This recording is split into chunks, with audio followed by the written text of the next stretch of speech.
other organisations that need to have an eye kept on them, among them the BBC, of course, and they've just announced, or at least revealed, the fact that the statue on Broadcasting House by Eric Gill, which was damaged a couple of years ago, has been repaired, restored, and is now covered in a protective glass case.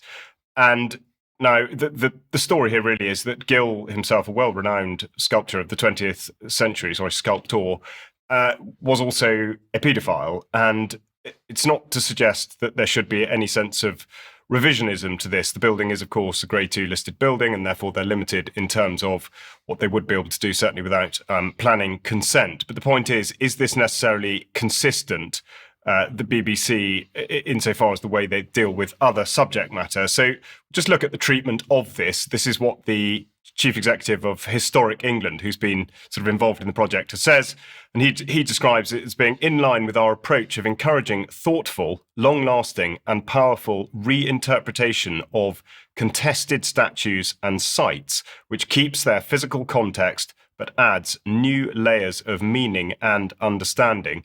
Now, it's hard not to interpret that in light of the sorts of things that are going on in the education system with regard to what's being normalised to children in terms of sexuality and all kinds of sexual perversions. This would seem to add weight to that narrative. And as I say, the question to be asked here is the BBC being consistent, especially where other statue removals are concerned? And of course, this is how they reported on the removal of the statue of Edward Colston in Bristol during the high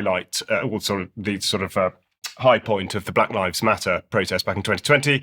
They described it as being a largely peaceful demonstration where, of course, actually quite a lot of people were injured. And then we've got their absolute failure to deal properly with people that have worked for them, such as Rolf Harris, Jimmy Savile, and, of course, most recently, Huw Edwards. So I think the BBC at least can be accused of substantial hypocrisy, but also a certain degree of recklessness, because they point out in the article that they are not condoning the behaviour of Gill. They're trying to make a degree of separation between the man and the artwork, but therefore what they are certainly not doing is in any way condemning the behaviour, and also in putting a glass case round it, they are recognising that it remains vulnerable.